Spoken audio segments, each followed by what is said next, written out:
నమస్తే, welcome to 95 news. ముందుగా బులెటిన్లో హెడ్లైన్స్ చూద్దాం. ప్రధానితో ఆసక్తికర వ్యాఖ్య చేసిన బిద్రెవర్ కళాకారుడు.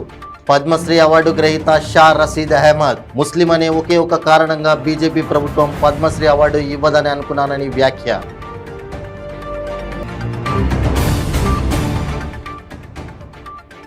తమిళనాడు రాజధాని చెన్నైలో ఘోర విషాదం. నంగనల్లూరిలోని ధర్మలింగేశ్వర ఆలయ చెరువులో పడి 5 పూజారులు మృతి.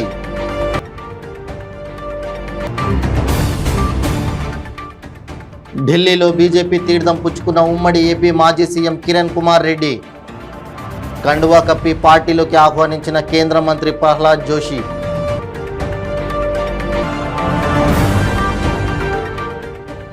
ప్రపంచ ఆరోగ్య దినోత్సవం సందర్భంగా గంజాయి వద్దు బ్రో అంటూ నారా లోకేష్ క్యాంపెయిన్. ఏపీ గంజాయి క్యాపిటల్ ఆఫ్ ఇండియాగా మారింది అంటూ ఆగ్రహం. ఇంకా ఇప్పుడు బులెటిన్లో డీటెయిల్స్ చూద్దాం. ప్రధానితో బిద్రెవర్ కళాకారుడు పద్మశ్రీ అవార్డు గ్రహీత షా రషీద్ అహ్మద్ ఆసక్తికర వ్యాఖ్య చేశారు. తాను ముస్లిం అనే ఒకే ఒక కారణంగా పద్మశ్రీ అవార్డు ఇవ్వదు అని అనుకున్నానని, కానీ అది తన పొరపాటే అని అన్నారు. కాంగ్రెస్ హయాంలో రాలేదని, బీజేపీ కూడా ఇవ్వదని అనుకున్నానని, కానీ ఇది తప్పు అని నిరూపించారని ఆయన మోడీతో అన్నారు.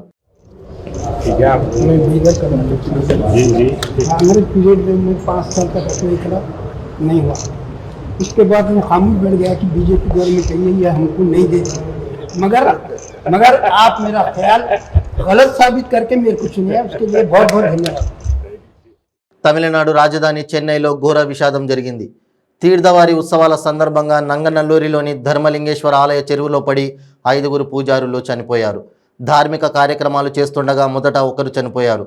ఆ వ్యక్తిని కాపాడే క్రమంలో మరో 4 నీట మునిగి మృతి చెందారు. మృతుల కుటుంబాలకు సీఎం స్టాలిన్ సంతాపం తెలిపారు. ఒక్కో కుటుంబానికి 2 లక్షల ఎక్స్గ్రేషియా ప్రకటించారు.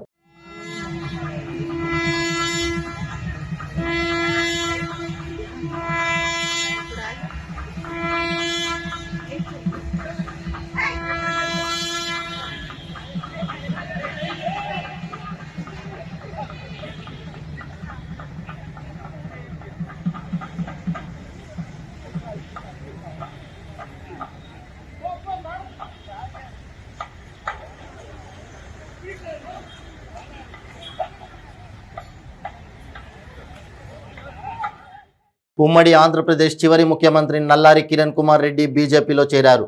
ఢిల్లీలోని బీజేపీ కేంద్ర కార్యాలయంలో ఆయన పార్టీ తీర్థం పుచ్చుకున్నారు. కిరణ్ కుమార్ రెడ్డికి కేంద్ర మంత్రి ప్రహ్లాద్ జోషి పార్టీ సభ్యత్వాన్ని అందించి కండువా కప్పి పార్టీలోకి ఆహ్వానించారు.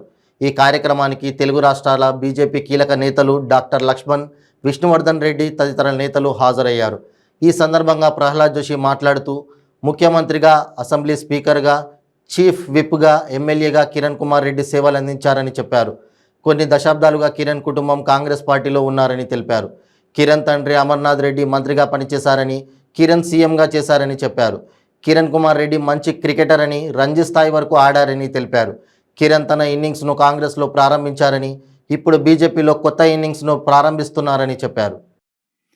Stitch a dress, we'll have to go to a tailor. To good tailor to stitch a dress. We can't ask a barber to stitch a dress because he uses the scissors. So whom they have to assign a particular job, due to lack of interaction, they do not know which leader, the characters of the leaders, or who should be assigned what jobs in a state for the party to go forward. A true leader is someone who meets people, who understands and assesses the problems of the state, assigns the problems to eminent leaders who can deliver in the state, who can do course correction if required. All this is required to know everyone thoroughly. Unless you interact with people, you don't know who is what. See, if you take 2 examples. One is, yesterday I think BJP Foundation Day. 34 years back. The first election of BJP, 1980, they won 2 seats, one in Andhra Pradesh, one in Gujarat. Their percentage is about 7.74% in the first election. Congress won 404 seats in 84 with 49%. TDP ప్రధాన కార్యదర్శి నారా లోకేష్ పాదయాత్ర సింగనమల నియోజకవర్గంలో కొనసాగింది. ప్రపంచ ఆరోగ్య దినోత్సవం సందర్భంగా పాదయాత్రలో నారా లోకేష్, నందమూరి బాలకృష్ణలు గంజాయి వద్దు బ్రో అంటూ క్యాంపెయిన్ చేస్తున్నారు. యువత లోకేష్ పాదయాత్రకి సంఘీభావం తెలిపి యాత్రలో భారీ సంఖ్యలో పాల్గొన్నారు. గంజాయి వద్దు బ్రో అని రాసి ఉన్న టీషర్టులు, క్యాపులు యువత, టీడీపీ నాయకులు, తెలుగు యువత, టీఎన్ఎస్ఎఫ్ నాయకులు, టీడీపీ కార్యకర్తలు, వాలంటీర్లు ధరించారు. లోకేష్ మాట్లాడుతూ జగన్ పాలనలో ఏపీ గంజాయి క్యాపిటల్ ఆఫ్ ఇండియాగా మారిందంటూ ఆగ్రహం వ్యక్తం చేశారు. ఆఖరికి తిరుమలని కూడా వైసీపీ గంజాయి మాఫియా వదలడం లేదు అంటూ లోకేష్ తీవ్ర ఆగ్రహం వ్యక్తం చేశారు. తిరుమలలో గంజాయి అమ్ముతున్నారు అంటే ఎంత దారుణమైన పరిస్థితి ఉందో అర్థం చేసుకోవచ్చని లోకేష్ అన్నారు.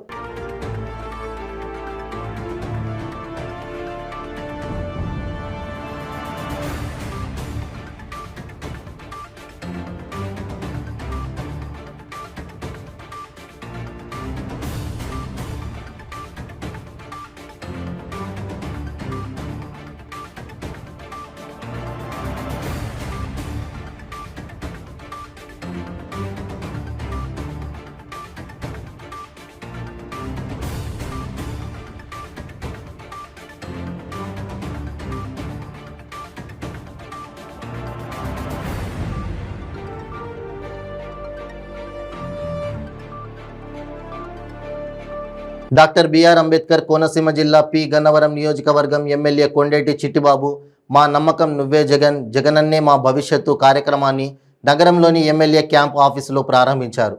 ఈ సందర్భంగా ఏర్పాటు చేసిన మీడియా సమావేశంలో ఆయన మాట్లాడుతూ గృహ సారథులు, సచివాలయ కన్వీనర్లు, వాలంటీర్లు ప్రతి ఇంటికి వెళ్లి గత ప్రభుత్వంలో ప్రజలకు జరిగిన మోసాలను, ఈ ప్రభుత్వంలో ముఖ్యమంత్రి జగన్ ప్రజలకు అందించిన సంక్షేమాలను, అభివృద్ధిని ప్రజలకు వివరించి మళ్ళీ జగన్ను ముఖ్యమంత్రిగా ఆశీర్వదించాలని కోరుతానని తెలిపారు.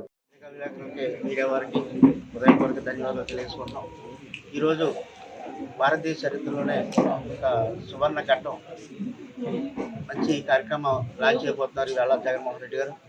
మరి ఈవేళ జగనన్నే మా భవిష్యత్తు అనే కార్యక్రమం ప్రతి ఇంటింటికి 1,60,00,000 మందికి ఇంటికి చేరే విధంగా మరి ఈ కార్యక్రమం చేపడుతున్నాం. ఇది మరి జగననే మా నమ్మకం అనేది భవిష్యత్తు, మరి జగనే మా నమ్మకం. ఈ కార్యక్రమం మరి ఇవాళ 175 నియోజకవర్గాల్లోనూ లాంచ్ చేయడం జరుగుతుంది. మరి అంతేకాకుండా ఈవేళ ప్రతి ఇంటింటికి మా గృహ సారథులు, కన్వీనర్లు కలిసి మరి ఇంటింటికి వెళ్ళి గత ప్రభుత్వంలో జగన్మోహన్ రెడ్డి గారు మరి ఇప్పుడు ఈ ప్రభుత్వంలో ఏం చేశారు, గత ప్రభుత్వం ఇచ్చిన హామీలు మరి చంద్రబాబు నాయుడు గారు ఏం చేశారు, అప్పుడు చేసిన దాని మీద వివరంగా కూడా మరి బుక్లెట్లు కూడా తయారు చేయడం జరిగింది. మరి ఇప్పుడు ఈ 3.5 సంవత్సరాల్లో జగన్మోహన్ రెడ్డి గారు చేస్తున్న సంక్షేమ పథకాలు, మరి అభివృద్ధి, ఇవన్నిటి కూడా మరి ప్రతి ఇంటింటికి వెళ్ళి గృహ సారథులు, అదేవిధంగా కన్వీనర్లు, వాలంటీర్ సహాయంతో ప్రతి ఇంట్లో కూడా మరి లబ్ధి చేకూరింది. లబ్ధి చేకూరిన ఇల్లంటూ కూడా ఏమీ లేదు. అర్హత ఉన్న ప్రతి కుటుంబానికి కూడా లబ్ధి చేకూరింది. కాబట్టి మరి ఈవేళ జగనన్నే మా నమ్మకం ఈ కార్యక్రమాన్ని ఈ రోజు మన పీగనవరం నియోజకవర్గంలో మరి లాంచ్ చేయబోతున్నాం. మరి ఇది అయిన తర్వాత ప్రతి గృహ సారథి మరి ఒక వాలంటీర్కి 2 గృహ సారథులు నియమించడం జరిగింది. మరి దాంతోపాటు మరి మా ఒక సచివాలయానికి 3 కన్వీనర్లు నియమించడం జరిగింది. మరి వీరందరూ కూడా ప్రతి ఇంటింటికి వెళ్ళి మనం ఏం చేయబోతున్నాం, మరి ఈవేళ జగన్మోహన్ రెడ్డి గారు మాకు గృహ సారథులుగా నియమించారు. మరి మీరందరూ కూడా మరి వచ్చిన మంచి పనులు ఉంటేనే మమ్మల్ని ఆశీర్వదించండి, మరి జగన్ గారు మంచి చేయకపోతే మీరు మమ్మల్ని ఆశీర్వదించొద్దని చెప్పి ధైర్యంగా మరి ప్రజల్లోకి వెళ్ళి చేసే కార్యక్రమం మరి ఈవేళ మనం చేపట్టబోతున్నాం. ఈ రోజు నుంచి జగనన్నే మా భవిష్యత్తు అనే కార్యక్రమం మరి ఈవేళ మొత్తం మా రాష్ట్ర వ్యాప్తంగా 7 లక్షల మంది మరి ఈవేళ గృహ సారథులు ప్రతి ఇంటింటికి వెళ్ళబోతున్నారు. అదేవిధంగా మరి జగనన్న మా భవిష్యత్తు పేరిట 1,60,00,000 మందికి ఇంటింటికి వెళ్ళి చెప్పే కార్యక్రమం ఉంది. అదేవిధంగా మరి ఈరోజు దాదాపుగా గృహ సారథులు మరి మా కన్వీనర్లు కలిసి మరి మంచి కార్యక్రమం. ఈ కార్యక్రమంలో ప్రతి ఒక్కరూ కూడా పాల్పంచుకోవాలి. మా నాయకులు చాలామంది ఉన్నారు, ఎంపీపీలు కానీ, జడ్పీటీసీలు కానీ, అలాగే మన సొసైటీ అధ్యక్షులు, మార్కెట్ యార్డ్ అధ్యక్షులు, ప్రతి కార్యకర్త కూడా ఇందులో పాల్గొని. ఇప్పుడు ఒక షార్ట్ బ్రేక్. పెయిన్ రిలీఫ్ వటి ఆయుర్వేద ఔషధం. మోకాలలో గుజ్జు అరిగిపోయి బాధపడుతున్నారా? మోకాళ్ళ మార్పిడి ఆపరేషన్ కు సిద్ధమయ్యారా? ఒక్కసారి వాడండి శక్తివంతమైన ఆయుర్వేద ఔషధం పెయిన్ రిలీఫ్ వటి. తీవ్రమైన మోకాల నొప్పుల బాధల నుండి అతి తక్కువ సమయంలో విముక్తుల్ని చేస్తుంది. 60 రోజుల కోర్సు, 60 క్యాప్సూల్స్. ఎలాంటి ఆహార నియమాలు పాటించనవసరం లేదు. కేవలం 9 రోజుల్లోనే ఫలితాలు ప్రారంభం.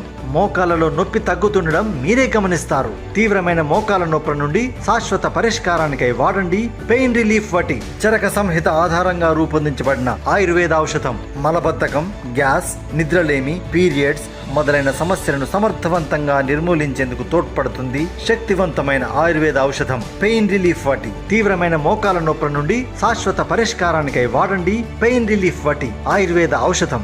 ఆర్డరుకై స్క్రీన్ పై కనిపిస్తున్న నెంబర్లకు ఇప్పుడే కాల్ చేయండి. Welcome back to 95 news. Bhadradri Kothagudem జిల్లాలోని సిరులు గల సింగరేణి ఇప్పుడు సమస్యల వలయంలోకి నెట్టివేయబడుతుంది. అనుకున్న టార్గెట్ ప్రకారం బొగ్గు వెలికి తీయడంలో విఫలమవుతోంది. కొత్త బొగ్గు గనులు ఓపెన్ కాస్ట్ మొదలుపెట్టేది ఎన్నడని కార్మికులు ప్రశ్నిస్తున్నారు. ప్రైవేటు కాంట్రాక్టర్ వలన లక్ష్య సాధన కష్టమవుతోందని కార్మికులు, కార్మిక సంఘాలు ఆవేదన వ్యక్తం చేస్తున్నాయి. ఉత్పత్తి పరంగా సింగరేణి 6వ సంవత్సరం వెనుకంజలో సాగుతోంది. తగు సమయంలో నిధులను సమకరించకపోవడం వలన బొగ్గు వెలికితీతలో అనుకున్న లక్షల టన్నుల ఛేదించడానికి ఆపసోపాలు పడుతోంది. దీనికి పూర్తిగా నైతిక బాధ్యత రాష్ట్ర ప్రభుత్వం మరియు కేంద్ర ప్రభుత్వానిదే అని కార్మిక సంఘాలు వేలెత్తి చూపుతున్నాయి.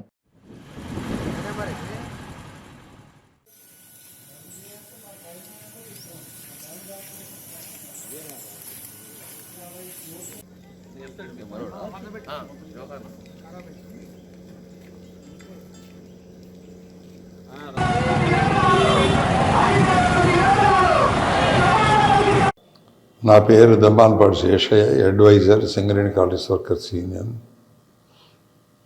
ప్రధానంగా 2022-23 ఆర్థిక సంవత్సరానికి సింగరేణి యాజమాన్యం 70 మిలియన్ టన్నులు లక్ష్యాలని నిర్ణయించింది. 67 మిలియన్ టన్నులు మాత్రమే సాధించడం జరిగింది. ప్రధానంగా పోయిన సంవత్సరం ఎక్కువ రెయిన్స్ ఉన్నాయి.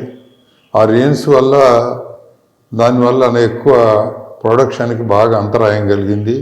అక్కడ 1 కోటి టన్నుల బొగ్గు ఉత్పత్తి తీసి వాళ్ళు రికార్డు నెలకొల్పారు. వాళ్ళకి మేము ధన్యవాదాలు తెలుపుతాను. ఇకపోతే అండర్గ్రౌండ్ మైన్స్ కూడా అంతంత మాత్రమే. కానీ ఈసారి మట్టి మాత్రం ఈ 2023-24 ఆర్థిక సంవత్సరానికి 75 మిలియన్ టన్నులు అని చెప్పి అంటున్నారు. ప్రధానంగా ఈసారి ఒక 4 కొత్త ప్రాజెక్ట్స్ వస్తాయి. ఒకటి 9E బ్లాక్, VK7 వస్తుంది. పోతే గోలెట్లు ఉన్న దాంట్లో ఒకటి కొత్తగా అండర్గ్రౌండ్ మైన్ వస్తుంది. ఇక వేరే చోట కూడా ఇంకో మైన్ వచ్చే అవకాశం ఉంది, ఓపెన్ కాస్ట్. దీని ద్వారా అనుకున్నటువంటి లక్ష్యాలని చేరుకోవడానికి అక్కడ అవకాశం ఉంటుంది. సరే, ఏదేమైనప్పుడు కూడా ఇవాళ బొగ్గు అవసరాలు ఎక్కువ ఉన్నాయి. ఎందుకంటే దేశవ్యాప్తంగా ఇవాళ డిమాండ్ ఉంది. అట్టనే దీనికి తగ్గట్టుగా డిమాండ్ తగ్గట్టుగా ఇవాళ సింగరేణి యాజమాన్యం ఇప్పుడు 1200 మిలియన్ టన్నుల బొగ్గు మన మిలియన్ యూనిట్స్ ఏదైతే విద్యుత్ ఉత్పత్తి చేస్తున్నది, దాన్ని ఇంకొక 1400 మెగావాట్స్కి పెంచాలని చెప్పి దాని మీద అన్నీ కూడా దానికి ఆ యొక్క ఫీజిబిలిటీ రిపోర్ట్స్ ఇవన్నీ కూడా తయారు చేశారు. సరే, ఏమన్నప్పుడు కూడా బొగ్గు ఉత్పత్తి దాని ప్రధానం. అండర్గ్రౌండ్ మైన్స్లో అనుకున్నటువంటి లక్ష్యాలు చేరటం లేదు, ఒక శ్రీరాంపూర్ తప్ప. అరణ్య భవన్లో అటవీ అధికారుల సంఘాల సమావేశం జరిగింది. ఇటీవల విధి నిర్వహణలో భాగంగా అసాంఘిక శక్తుల దాడుల్లో అటవీ సిబ్బంది చనిపోతే ప్రభుత్వం ఎక్స్ గ్రేషియా ప్రకటించింది. ఈ నేపథ్యంలో సమావేశంలో ప్రభుత్వ ఎక్స్ గ్రేషియా ప్రకటనపై హర్షం సీఎంకు ధన్యవాదాలు తెలిపారు. అటవీ శాఖ అధికారులు, ముఖ్యమంత్రి కేసీఆర్కు అటవీ శాఖ ఉద్యోగ సంఘాలు, సిబ్బంది కృతజ్ఞతలు తెలిపారు. Telangana state forest officers association general secretary Raja Ramana Reddy మాట్లాడుతూ సంఘ విద్రోహ శక్తులు, ఇతర ఉగ్రవాదుల దాడుల్లో అమరులైన అటవీ శాఖ అధికారులకు దేశంలో ఎక్కడా లేని విధంగా ప్రభుత్వం జీవో ఇచ్చిందన్నారు. అటవీ అధికారులకు ఇది ఆత్మస్థైర్యాన్ని పెంచిందని అన్నారు. మన తెలంగాణ రాష్ట్రం ఈ జీవోని మొన్న రీసెంట్ గా మనకి ఇచ్చారు. అటవీ శాఖ అధికారులు అందరికీ వర్తిస్తుంది. ఎప్పటి నుంచి అప్లికబుల్ అంటే ఈ ఇమీడియట్ ఎఫెక్ట్. ఇంతకుముందు వాళ్ళకు కూడా అప్లికబుల్ ఇప్పటి నుంచి లేదు, ఇప్పటి నుండే ఈ జీవో వచ్చినప్పటి నుండి ఇది వర్తిస్తుంది. ఎంత ఇస్తుంది అంటే ఇప్పుడు యాక్చువల్గా ఏంటంటే దీంట్లో క్యాడర్ వైజ్ ఉంది. ఫారెస్ట్ బీట్ ఆఫీసర్స్ హెల్త్ ఏంటంటే 30 lakhs ఉంది. తర్వాత ఫారెస్ట్ సెక్షన్ ఆఫీసర్స్ అంటే ఎస్ఐ ర్యాంక్ వాళ్ళు ఉంటారు అన్నట్టు డిఆర్ఓస్, వాళ్ళకి ఏంటంటే 45 lakhs ఉంది. ఫారెస్ట్ రేంజ్ ఆఫీసర్స్ 50 lakhs ఉంది. అంటే డివిజనల్ ఫారెస్ట్ ఆఫీసర్స్ ఉంటారు, ఫారెస్ట్ డివిజనల్ ఆఫీసర్స్ అండ్ వాళ్ళకి 75 lakhs. Any IFS officer, district forest officers ఉంటాయి, ఎనీ ఐఎఫ్ఎస్ ఆఫీసర్స్ వాళ్ళకి 1 crore వరకు. సో ఇలాంటి జీవో యూనిక్ అంటే భారతదేశంలోనే మనం తెలంగాణ రాష్ట్రం మొట్టమొదటిసారిగా ఇచ్చింది. ఎందుకంటే మాకు మేము కూడా అంటే ఈ వివిధ సంఘాలు అంటే వివిధ రాష్ట్రాల్లో సంఘాలను సంప్రదిస్తే వాళ్ళకి. తూర్పుగోదావరి జిల్లా అనపర్తి నియోజకవర్గం బిక్కవోలు మండలం కొమరపాలెం గ్రామంలో మా నమ్మకం నువ్వే జగనన్న కార్యక్రమం ప్రారంభమైంది. కన్వీనర్లు, గృహ సారథులు, సంబంధిత వాలంటీర్లు వార్డులలో ప్రతి ఇంటికి వెళ్లి మా నమ్మకం నువ్వే జగనన్న స్టిక్కర్లు అంటించి లబ్ధిదారులతో టోల్ ఫ్రీ నంబర్కి మిస్డ్ కాల్ చేయించే కార్యక్రమం నిర్వహించారు.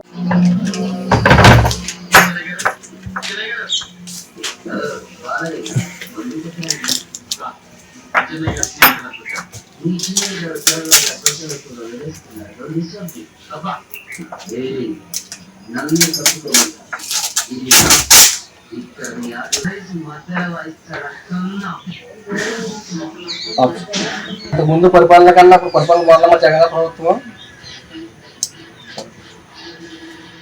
మన రాష్ట్రంలో ప్రతి ప్రాంతానికి, సామాజిక వర్గానికి, ప్రతి కుటుంబానికి గతంలో కంటే జగన్ గారి పరిపాలన ఎక్కువ మంచి జరుగుతుంది అంటున్నారు. అది నిజమేనమ్మా?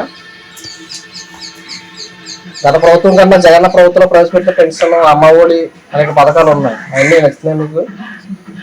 అకౌంట్లో డైరెక్ట్గా అకౌంట్లో వేస్తున్నారు, పడుతున్నాయా మీకు? మీరు మన జగన్ పరిపాలన వచ్చే అనేక సంక్షేమ పథకాలు భవిష్యత్తులో కూడా కొనసాగాలనుకుంటున్నారా మీరు? మన జగన్ పాలన అమలవుతున్న సంక్షేమ పథకాలు భవిష్యత్తులో కూడా కొనసాగాలనుకుంటున్నారా?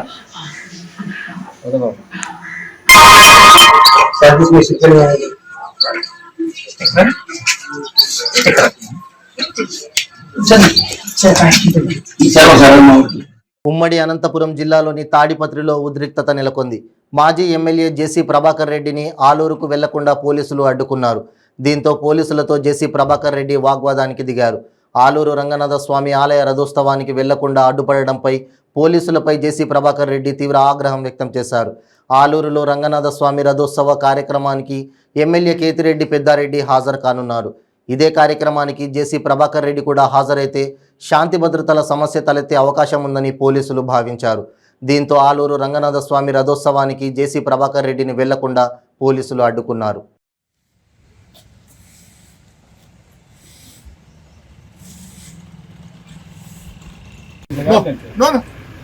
No, you have to go out of the gate. You can ask me.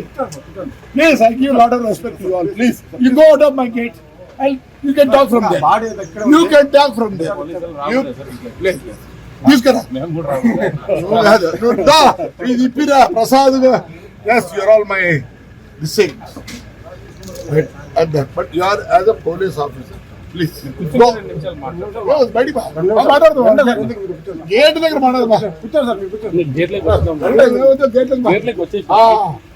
ఇప్పుడు మీది ప్లీజ్ అమ్మా చెప్పండి సార్. ఇది మీ రోడ్డు, ఇది మా ఇల్లు. చెప్పండి. బడి కాదు, వాళ్ళ అమ్మ నాయన చూడద్దా? నువ్వు ఎట్లా చూడకపోతున్నావు? లేదా సాయం చేస్తుండే. నాకు కావాల్సింది ఇంటి దేవుడు వద్దన్న నో ప్రాబ్లం. ప్రమాణం ఇంటి దేవుడు అబద్ధం కదా. నేను చెప్పమిత్ర నువ్వు చెప్తాను పోట్లా వద్దు. ఆనందరావు గారు బాగున్నావు, నీకు లాట్ ఆర్డర్ నీ పనులు నువ్వు చేసుకోవాలి, అంతేగాని నువ్వు పోకూడదు. ఏంటికి నోటీస్ నోటీస్ చెప్పు. ఎమ్మెల్యేల సమావేశంలో ముఖ్యమంత్రి జగన్మోహన్ రెడ్డి సూక్తులు బాగా చెప్పారని మాజీ ఎమ్మెల్యే ధూళిపాల నరేంద్ర వ్యాఖ్యలు చేశారు. ఆయన మీడియాతో మాట్లాడుతూ సీఎం దోపిడీ విధానాన్ని పొన్నూరు ఎమ్మెల్యే కిలారి రోషయ్య కొనసాగిస్తున్నారని అన్నారు. ఇక్కడ ఉన్న నాయకుడు అధికారాన్ని స్వార్థానికి ఉపయోగిస్తున్నారని ఆరోపించారు. ఎమ్మెల్యే కిలారి 14-15 ఫైనాన్స్ కమిషన్ నిధులను కాంట్రాక్టర్లకు దోచిపెడుతున్నారని మండిపడ్డారు. కిలారి ప్రజా సొమ్ముల దోపిడీలో చాలా బిజీగా ఉన్నారని ఎద్దేవా చేశారు. కాంట్రాక్టు అంచనాలు పెంచి కిలారి నిధులను దోచుకుంటున్నారన్నారు. అధికారం ఉందా అప్రూవ్ చేసే అధికారం, ఈ డిజైన్స్ కానీ ఇవన్నీ ఒక్కడి సంతకం ఉండదు, ఊనే ఒక పేపర్ ఉంటుంది అంతే.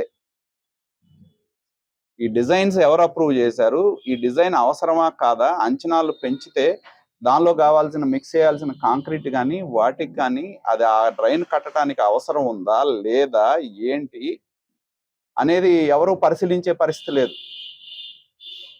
తమకు కావాల్సినట్టు డిజైన్లు గీయించుకోవడం, అంచనాలు విపరీతంగా పెంచేయడం.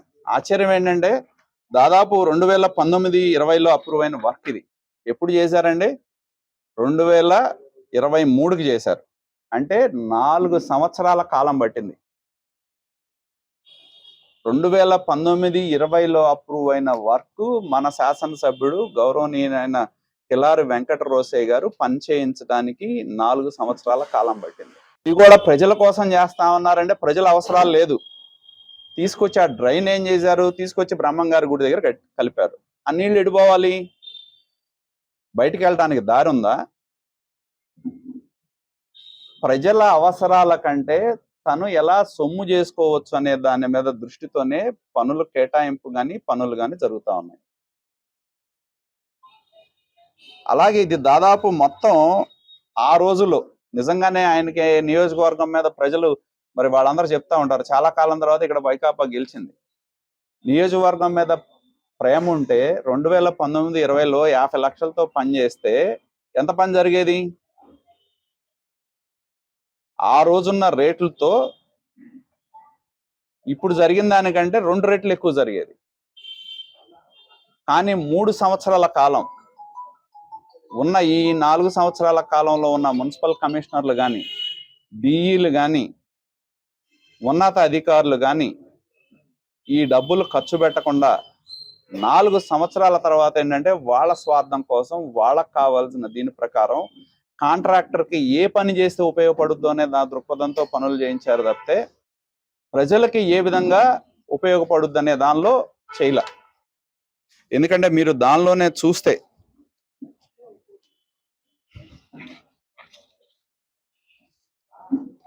దానికి ఎప్పుడు వచ్చింది అడ్మినిస్ట్రేటివ్ శాంక్షన్ అనేది వాళ్ళ దానిలోనే, ఇది మేము రాసేది కాదు. 5/2/2020 అడ్మినిస్ట్రేటివ్ శాంక్షన్ వచ్చింది వీటన్నిటికీ. అంటే 3 సంవత్సరాల కాలం పాపం మన ఎమ్మెల్యే గారికి తీరిక లేదు, పనులు చేయించే ఇది లేదు, ఆయన చాలా బిజీగా ఉన్నాడు దోపిడీలో. 3 సంవత్సరాల కాలం తర్వాత అంచనాలు పెంచేసి 10 రూపాయలు అయ్యే పని దాన్ని 100 రూపాయలకు వేసి అవసరం ఉన్నా లేకపోయినా వాటికి వాడే మెటీరియల్స్ ధరలు పెంచటం, క్వాంటిటీల్లో తేడాలు చూపెట్టడం, డిజైన్లకి సీనియర్ అధికారుల అప్రూవల్ లేకుండా సొమ్ము చేసుకునే పనిలో పడ్డాడు అనే దానికి ఇది ఒక నిదర్శనం. అయితే అది మంజూరు కాబడిందో ఆ ప్రాంతంలో చేయకుండా వేరే ప్రాంతాలకి ఈ పనులు. బీజేపీ జనసేన బంధంపై జనసేన నేత నాదెండ్ల మనోహర్ ఆసక్తికర వ్యాఖ్యలు చేశారు.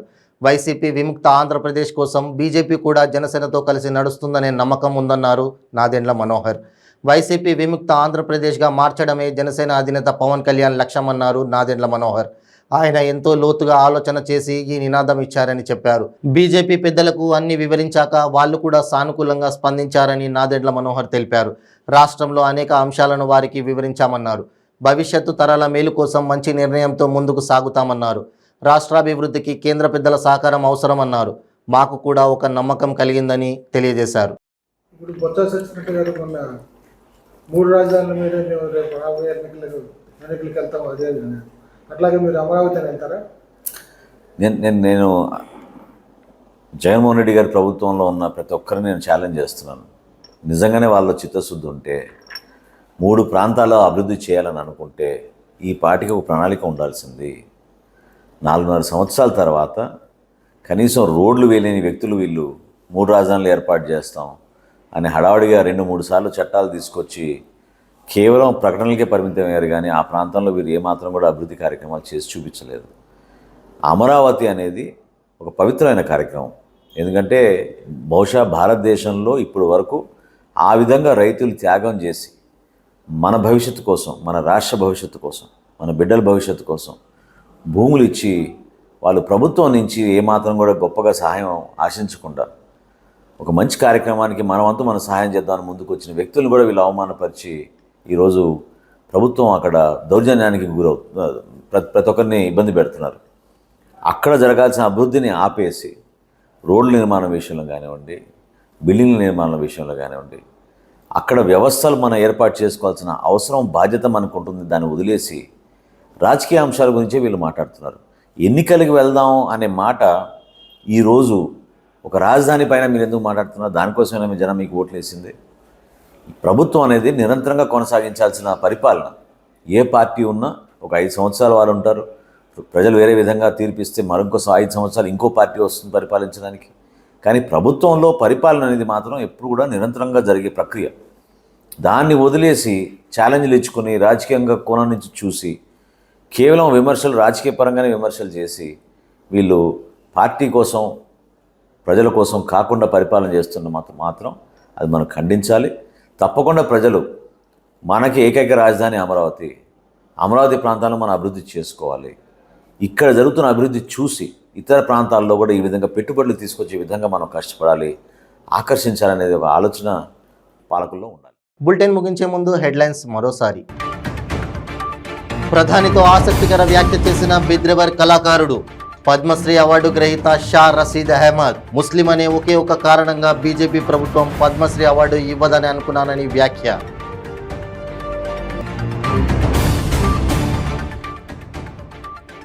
తమిళనాడు రాజధాని చెన్నైలో ఘోర విషాదం. నంగనల్లూరిలోని ధర్మలింగేశ్వర ఆలయ చెరువులో పడి 5గురి పూజారులు మృతి.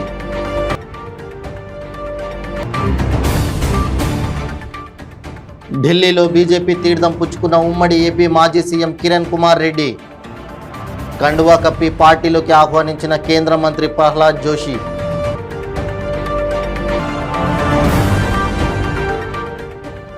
ప్రపంచ ఆరోగ్య దినోత్సవం సందర్భంగా గంజాయి వద్దు బ్రో అంటూ నారా లోకేష్ క్యాంపెయిన్. ఏపీ గంజాయి క్యాపిటల్ ఆఫ్ ఇండియాగా మారింది అంటూ ఆగ్రహం.